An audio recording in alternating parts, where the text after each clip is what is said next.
सुस्वागतम नमस्कार।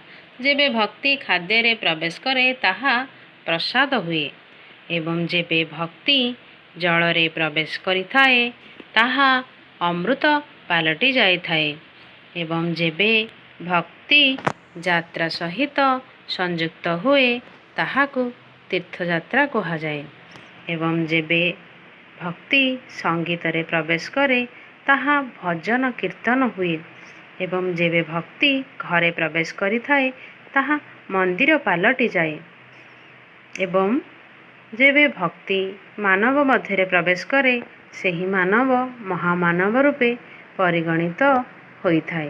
तेबे आसंतु भक्ति विषय रे जानिबा। भक्तिर प्रकृत अर्थ समर्पण। समर्पण व्यक्ति सेतेबेले करिथाए जेतेबेले से विश्वास रखे कि जड़े परम शक्ति उपर अछंती जी कि ताहार कौनसी खराब हेबाकू दियंती नहीं। से सबुबेले ताहार भल चाहती। आउ जदि भी केबे खराब परिस्थिति आसे तेबे से भावी थाए कि यह तार भल पाई ही हेउछि। सेही परम शक्ति ईश्वर एहाकू कराउछंती। सेतेबेले जीवन रे जहाँ भी समस्या संकट आसु ताहार प्रभाव रे से प्रभावित होई न थाए। एहा ही हेउछि समर्पण बा भक्ति। जीवन रे मान अपमान संकट सुख दुख लागी रही थाए।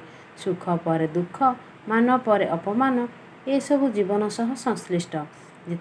जेतेबेले मनुष्य निजको ईश्वरଙ୍କ निकटरे समर्पण करिथाए ताकू समस्या नुही समाधानर पंथा खोजिबार रास्ता मिली जाए थाए। तेणु आमको ईश्वरଙ୍କ निकटरे निजको भक्तिर सहित समर्पण करदेवा उचित। तेबे आमको आम जीवनर समस्यार समाधानर पंथा मिलिजिव। भक्ति बहु प्रकार। पितृभक्ति मातृभक्ति प्रभुभक्ति नवधा भक्ति। भक्ति मध्य सकाम और निष्काम होइथाए। सकाम भक्ति हेउछि जेउ भक्ति निजर इच्छा बा मनस्कामना पूर्ण पाई करा जाई थाए। निष्काम भक्ति हेउछि बिना किछि फल आशारे सेवा भक्ति करिबा। निष्काम भक्ति ही शुद्ध भक्ति अटे। आमे ईश्वरंकु सगुण और निर्गुण रूप रे जाणु।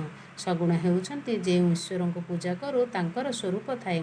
से ब्रह्मा विष्णु महेश्वर बा कृष्ण होई पारंती किंतु निर्गुण ईश्वर निराकार अटंती। ईश्वरंकु पाइबार सबुठारु सरल उपाय हेउछि भक्ति मार्ग। भागवत पुराण अनुसार भक्ति 9 प्रकार ताहाकु नवधा भक्ति कहुए। प्रथम हेउछि श्रवण भक्ति। श्रवण अर्थात भगवान को कथा शुणिबा। मनुष्य यह भावी थाए कि मु सबुबेले सत्संग शुणिले कौन हेबो से कथा तो मु आगुरु जानिछि किंतु जेपरी शरीर को सफा रखिबा पाई प्रतिदिन स्नान जरूरी सेपरी मन को सफा रखिबा पाई भगवान को कथा प्रतिदिन शुणिबा जरूरी। द्वितीय भक्ति हेउछि कीर्तन अर्थात भगवान को नाम गुण शक्ति को आनंदर सह कीर्तन करिबा। श्री चैतन्य नारद मुनि यही भक्ति को आधार करथिले। तृतीय भक्ति हेउछि स्मरण अर्थात ईश्वर को निरंतर स्मरण करिबा। दुख सुख सबु मुहूर्त रे ईश्वर को स्मरण करिबा। चतुर्थ हेउछि पद सेवन भक्ति। एहार अर्थ भगवान को चरणर सेवा करिबा। मनुष्यर कर्म एते शुद्ध नुह जे से भगवान को आखिरे आखि मिसाई पारिबो। तेणु ईश्वर को चरण वंदना करिबा आवश्यक। पंचम हेउछि अर्चना भक्ति। एहार अर्थ ईश्वर को नित्य पूजार्चना करिबा। दीप प्रज्वलन करी भगवान को निजको समर्पण करिबा।